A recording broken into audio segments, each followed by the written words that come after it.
जय हिंद दोस्तों, मेरा नाम है गोपाल वर्मा। इस चैनल में आपका स्वागत है। तो दोस्तों, आज का वीडियो बहुत ही अहम है, बहुत ही महत्वपूर्ण है, जो कि मैं आपको एक कहानी के जरिए समझाना चाहूंगा। तो इस वीडियो को पूरा देखिए और ध्यान से समझिए, ध्यान से सोचिए। तो ज्यादा समय बर्बाद ना करते हुए चलिए स्टार्ट करते हैं।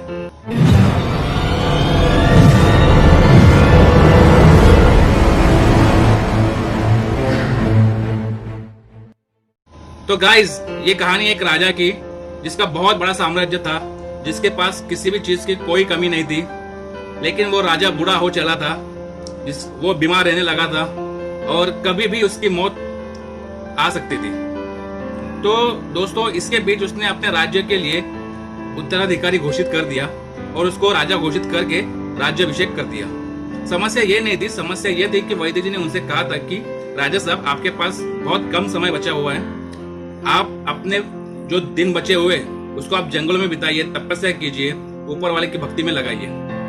लेकिन राजा के पास समस्या ये थी कि उनकी 4 रानियां, वो चाहते थे कि चारों में से किसी भी एक रानी उनका साथ दे, उनके साथ जंगलों में चल के संन्यास ले ले। चौथी रानी, जिसे आखिरी में शादी की थी, उनसे राजा साहब बे इंतहा मोहब्बत करते थे।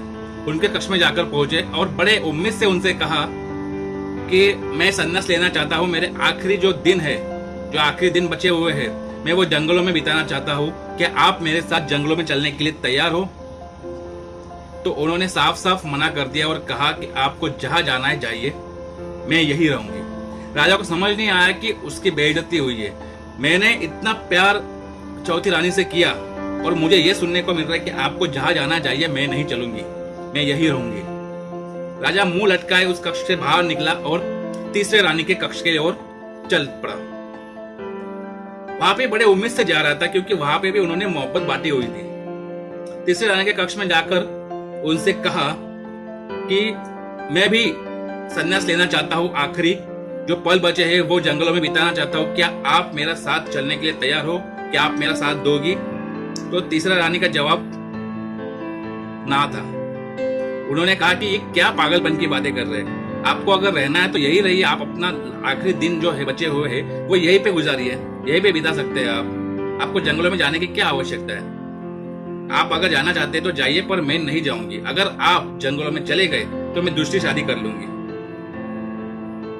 राजा मायूस होकर के, उदास होकर के कक्ष से बाहर निकला और दूसरे रानी के कक्ष की ओर चल पड़ा। दूसरी रानी, जो बड़ी बुद्धिमान थी, बड़ी होशियार थी, बड़ी समझदार थी, उन्होंने मन ही मन सोच रहे थे कि शायद वो हाँ कर दे, क्योंकि जो भी राजनीतिक फैसला होता था, जो भी राजनीतिक निर्णय होते थे दरबार में, उनका फैसला लेने में ये रानी उनकी सहायता करती थी, उनकी मदद करती थी। तो उनको बड़ी उम्मीद थी दूसरी रानी से। तो वो उनके कक्ष में पहुंचे और उनसे भी वही कहा जो बाकी रानियों से कहा था कि रानी साहब, मैं आखिरी जो दिन बचे हुए वो जंगलों में बिताना चाहता हूँ, संन्यास लेना चाहता हूँ। क्या आप मेरे साथ चलने के लिए तैयार हो? क्या आप मेरा साथ दोगी? तो रानी ने कहा कि आपको जंगलों में जाने की क्या आवश्यकता है?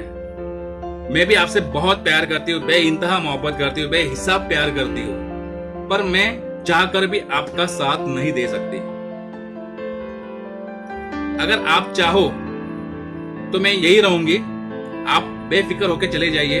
अगर आपको कुछ होता है तो आपका जो अंतिम संस्कार का जो कार्य है वो मैं करवा दूंगी बड़े शाही अंदाज से।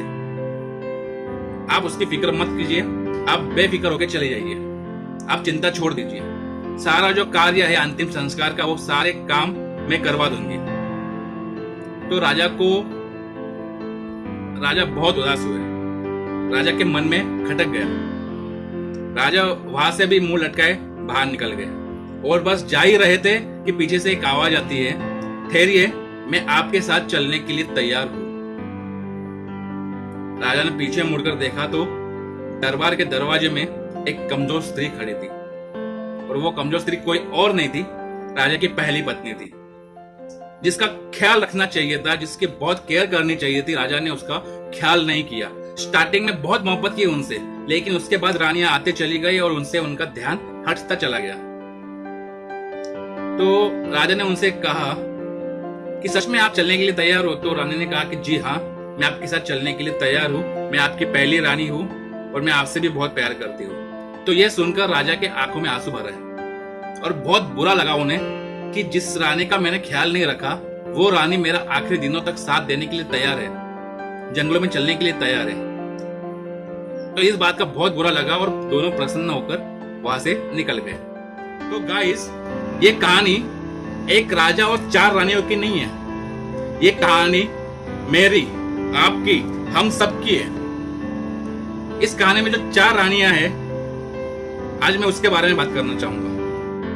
चौथी रानी यानी कि आपका शरीर, जिसके बारे में आपने दिन रात सोचा करते हैं कि कैसे इसको फिट रखा जाए, कैसे इसको आकर्षित किया जाए, कैसे इसको आभूषण पहन के अट्रैक्टिव किया जाए। लेकिन सोचिए, ये आपके साथ नहीं जाने वाली।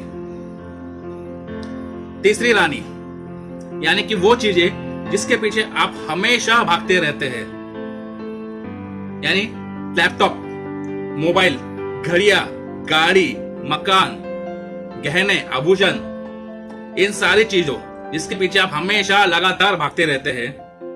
और याद रहेगा आपको कि ये कहानी में मैं तीसरी रानी ने कहा था कि अगर आप जाना चाहते तो जाइए, अगर आप जाएंगे तो मैं दूसरी शादी कर लूंगी। ऐसा ही है, ठीक ऐसा ही है ये। अगर आप चले जाते हैं तो ये चीजें किसी और की हो जाती है। तो जो चीज किसी और की होने वाली है, आपके साथ नहीं देने वाली है, और आप उसको हमेशा अपने दिल से लगा के रखते हो, हमेशा उसके पीछे भागते रहते हो, ये चीजें भी आपके साथ नहीं चलने वाली। दूसरी रानी जिन्होंने कहा था कि चाहकर भी मैं आपके साथ नहीं चल सकती, आपका अंतिम संस्कार मैं बराबर करवा दूंगी।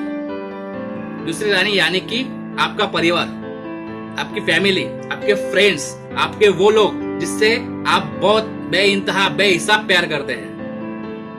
आपका अंतिम संस्कार में दफनाया जाता है, आपको जलाया जाता है, बस उनका साथ वही तक है। वो चाहकर भी उसके आगे नहीं जा सकते, आपके साथ नहीं चल सकते, आपके साथ नहीं चल सकते, आप दोनों एक समय नहीं जा सकते, पॉसिबल ही नहीं है। तो ये है आपकी दूसरी रानी। और पहली रानी जिसका बहुत ख्याल रखना चाहिए था, बहुत केयर करनी चाहिए थी, आपने उसका कभी केयर नहीं की, वो है आपकी सोल, आपकी आत्मा। जी हाँ दोस्तों, फ्री में मिलती है ना, तो कहां से आप उसका ख्याल रखते हैं? जिस इंसान को जो चीज फ्री में मिलती है, हम उनकी कभी कदर नहीं करते। ये ऐसा ही है, कटु सत्य है, कड़वा है पर सत्य है। फ्री में मिलने वाली चीजों का कभी भी हम कदर नहीं करते।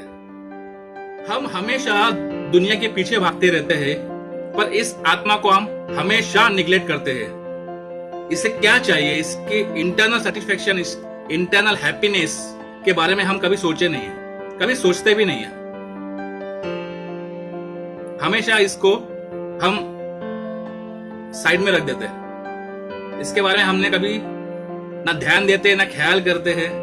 तो गाइस, जिंदगी में हमेशा अपने पहली रानी, पहली पत्नी यानी कि इस आत्मा, इसका हमेशा ख्याल रखिए। यह हमेशा आपको जिंदगी के बड़े से बड़े फैसला लेने में मदद करेगी, आपको सुकून देगी। थोड़ा सा मेडिटेशन करना शुरू कर दीजिए, ध्यान लगाना शुरू कर दीजिए। किसी ने सच कहा है, जिंदगी के परीक्षा में कभी नंबर नहीं मिलते। जब लोग अपने दिलों में आपको जगह दे दे, आपका सम्मान करे, समझ लीजिए आप पास हो गए।